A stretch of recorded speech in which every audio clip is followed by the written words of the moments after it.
Science में ये carbohydrate क्या होता है। अगर हमें कोई भी काम करना है तो इसके लिए हमें चाहिए एनर्जी, और एनर्जी हमें मिलती है फूड से। और फूड में मोस्टली ये तीन चीजें होती हैं, कार्बोहाइड्रेट, फैट और प्रोटीन। और हमारी बॉडी को जो मोस्टली एनर्जी मिलती है वो मिलती है कार्बोहाइड्रेट से। कार्बोहाइड्रेट शुगर के मॉलिक्यूल से मिलकर बना होता है। शुगर वही जो टेस्ट में मीठी होती है। जब हम कोई भी चीज को खाते हैं तो हमारी बॉडी कार्बोहाइड्रेट को तोड़ती है सबसे छोटे फॉर्म में, और इसी सिंगल मॉलिक्यूल्स को हम बोलते हैं ग्लूकोज। यही ग्लूकोज हमारे ब्लड में डिसॉल्व हो जाता है और ब्लड के थ्रू ये हमारी पूरी बॉडी में एनर्जी को प्रोवाइड करता है। आपने हॉस्पिटल में देखा होगा, जब पेशेंट कुछ खा नहीं पा रहा होता है तो डॉक्टर ग्लूकोज की बोतल को कनेक्ट कर देते हैं और यही ग्लूकोज सीधे ब्लड में डिसॉल्व हो जाता है और पेशेंट की जो बॉडी को जो एनर्जी की रिक्वायरमेंट होती है वो भी मिल जाती है। अगर आप पूरे नेचर में देखो, शुगर अलग अलग फॉर्म में एग्जिस्ट करता है। शुगर को समझने के लिए हमने इसको तीन पार्ट में डिवाइड कर दिया है, मोनोसैकेराइड, डाइसैकेराइड, पॉलीसैकेराइड। और मोनो का मतलब होता है एक, यानी कि शुगर एक मॉलिक्यूल से मिलकर बना हुआ है, जैसे कि ग्लूकोज। पर ऐसे दो और भी शुगर है, फ्रक्टोज और गैलेक्टोज। और फ्रक्टोज जो है वो मोस्टली फ्रूट से पाया जाता है, तभी तो उसको फ्रूट शुगर भी कहते हैं। गैलेक्टोज जो है वो डेयरी प्रोडक्ट से पाया जाता है, जैसे कि मिल्क। तो ग्लूकोज, फ्रक्टोज और गैलेक्टोज ये तीनों एक सिंगल मॉलिक्यूल शुगर है, तभी इनको हमने रखा मोनोसैकेराइड में। अब डाइसैकेराइड की बारी। तो डाइसैकेराइड यानी कि शुगर के दो मॉलिक्यूल।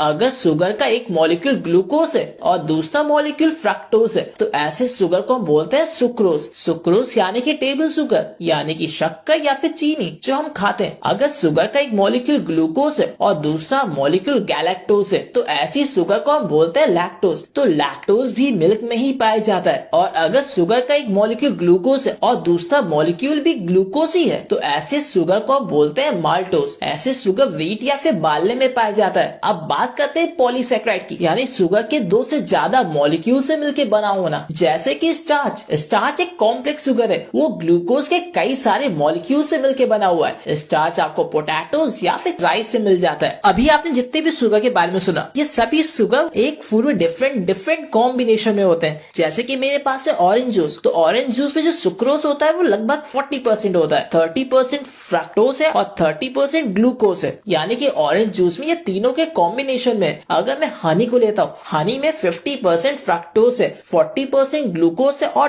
10% अदर शुगर है। सिंपल।